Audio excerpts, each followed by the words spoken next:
والآن أتوجه وألتمس من رئيس هذا الحفل وعميد كلية اللغة العربية وآدابها ورئيس هذا المركز الذي تولى الإشراف عليه وقام بأداء التوجيهات السديدة والنصائح المهمة. ولقد قضينا هذين الشهرين أو الشهور الثلاثة تحت رعايته وتوجيهاته، والآن سنستمع إليه ونستفيد منه ونسأله ليخبرنا إلى أي حد كان نجاحنا وكانت جهودنا، هل تكللت بأي نجاح أم لا. فألتمس منه بكل إجلال وإكرام فليتفضل.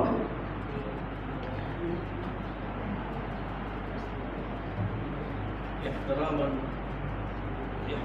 وتقديرا لأخينا وأستاذ علاء الدين، أقول وأذكر شعر المتنبي وشعر القرطبي: ولو أن مشتاقا تكلف فوق ما في وسعه لسعى إليك المنبر. ما شاء الله ما شاء الله.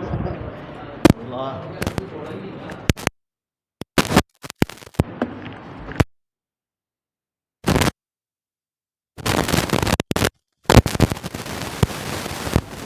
بسم الله الرحمن الرحيم. الحمد لله رب العالمين، والصلاة والسلام على أشرف الأنبياء والمرسلين وعلى آله وأصحابه أجمعين، أما بعد.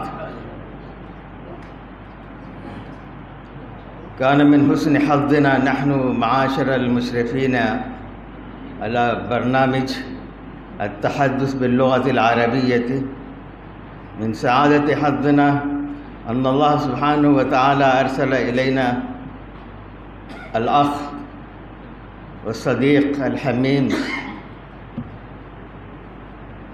سيد محمد عرفان حسيني حفظه الله ورعاه، وقد تمتعتم باستماع كلمته الغالية حتى ما ترك لي شيئا.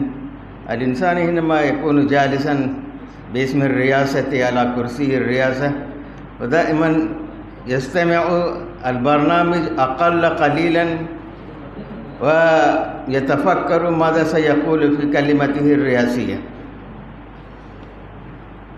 وكان شعر المتنبي التواتر في ذهني، وقد قرأ الشيخ: على قدر أهل العزم تأتي العزائم وتأتي على قدر الكرام المكارم. فمن سعادتنا أنه بين أيدينا وسيفيدكم ونستفيد منه إن شاء الله في المستقبل أكثر من هذا. الأمور المهمة التي ذكرها الشيخ والفاضل الصديق الفاضل لاكتساب اللغة العربية، فهي مهماتها وأساسياتها، من تزخين الكلمات والمفردات. هذه أول مرحلة، هي المرحلة الأولى. ودائما أذكركم بأن لا تتكاسلوا في هذا الأمر، واعزموا على أن تجمعوا يوميا بعض الكلمات، على الأقل 10 كلمات في مذكراتكم. والأمور التي أشار إليها لابد أن تهتموها وتنقلوها على مذكرتكم حتى لا تنسوها، وسيروا في مشواركم هذه في ضوء هذه الكلمات والتوجيهات. بالنسبة لهذا البرنامج اليوم، وقد ألقيتم خطباتكم مرتجلة، فإنني شخصيا قد لمست أن 80% منكم وفيكم لمست جرثومة الخطابة.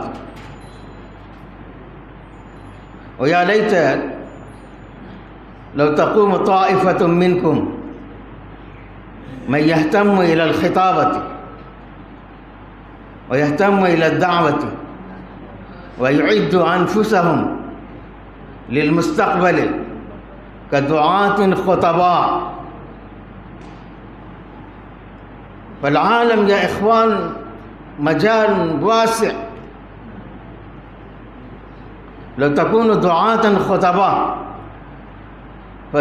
فستجدون مجالا في العالم كله، وخاصة في البلاد الأوروبية وفي الأمريكتين الشمالية والجنوبية وفي أستراليا، لأن لا تجد مكانا في العالم يسكن فيها إنسان ولا يسكن فيها مسلم. والمسلم في غريزة أودع الله سبحانه وتعالى في غريزة المسلم حب اللغة العربية، هم يشتاقون بأن يستمعوا الكلام باللغة العربية. قد عشت بعض السنوات في غرب أفريقيا، وكانت بلاد صغيرة جدا، وكانت لغتها الرسمية الإنجليزية. فحاولت في بعض المرات في كل يوم الخميس ويوم الجمعة كنا نذهب إلى بعض المساجد ونلقي هناك الوعظ والخطب، وكان الناس يترجمون في اللغة المحلية، لأن هناك جالية كبيرة من الدول المجاورة المسلمة كانوا لا يحسنون اللغة الإنجليزية فهما وقراءة، فكانوا يترجمون كلامي إلى لغتهم المادنغية. فحاولت في بعض المرات أن أذهب إلى المسجد الفلاني اليوم وألقي فيها بعض الكلمات بالإنجليزية، ولكنهم أصروا وقالوا: يا شيخ لابد أن تتكلم وتلقي كلامك باللغة العربية، لأننا نحب أن نستمع اللغة العربية. ويا إخوان، ينبغي أن أبدي أمامكم وأنتم طلبة دار العلوم ندوة العلماء العالمية، أبدي بعض تمنياتي أمامكم وأشارككم. لابد أن تكون هناك طائفة من الدعاة الخطباء على مستوى العالم، لابد هناك أصحاب الأقلام، طائفة من أصحاب الأقلام الرصينة العلمية،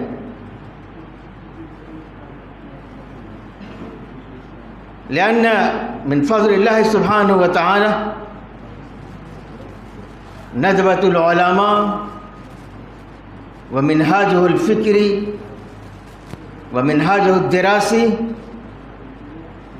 مقبول في العالم كله، لأنهم لا يتأرجحون إلى جانب ولا يميلون إلى جانب ويتركون جانبا آخر، لا، إنما يميلون إلى الاعتدال والوسطية.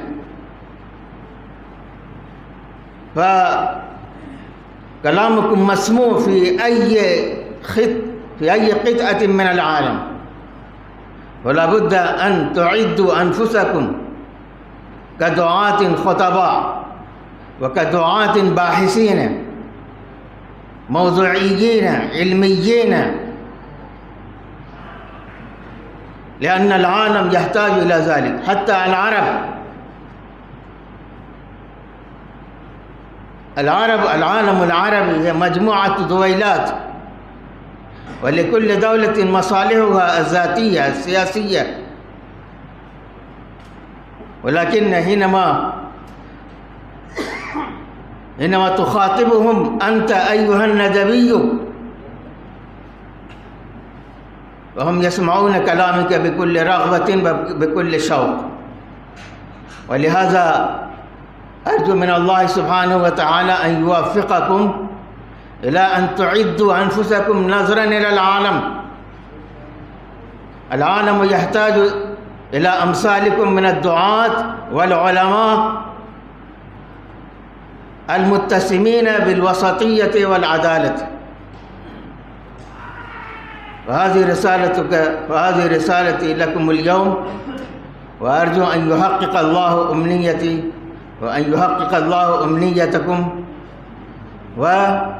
والإمكانيات والوسائل كلها متاحة لكم، فلا عذر لكم في هذا السبيل. أما بالنسبة لإلقاء خطبكم اليوم، فكما أنني قلت لكم 80% منكم لو تريدون أن تصقلوا مؤهلاتكم الخطابية وتستطيعون خطباء من الصف الأول، وعليكم أن تهتموا بقراءة ودراسة كتب المفكر الإسلامي رحمه الله، خاصة إلى الإسلام من جديد وماذا خسر العالم بانحطاط المسلمين، والخطباء الآخرين مثل جمال الدين الأفغاني ومجموع خطبه ورسالته ومجلته التي كان يصدرها، هي موجودة في المكتبة العامة العروة الوثقى، باسم العروة الوثقى، فاهتموا بها وكونوا خطباء، فإن لم تكونوا خطباء فكونوا علماء وباحثين موضوعيين معتدلين متزنين. وأكتفي بهذا القدر فإن الوقت قد طال عليكم. أكتفي بهذا القدر وأشكركم بأنكم أتحتم لي الفرصة، وشكرا الأستاذ السيد محمد عرفان الندوي حفظه الله ورعاه، وبقية بذلوا لكم ومن تركوا قيلولة اليوم. والسلام عليكم ورحمة الله وبركاته.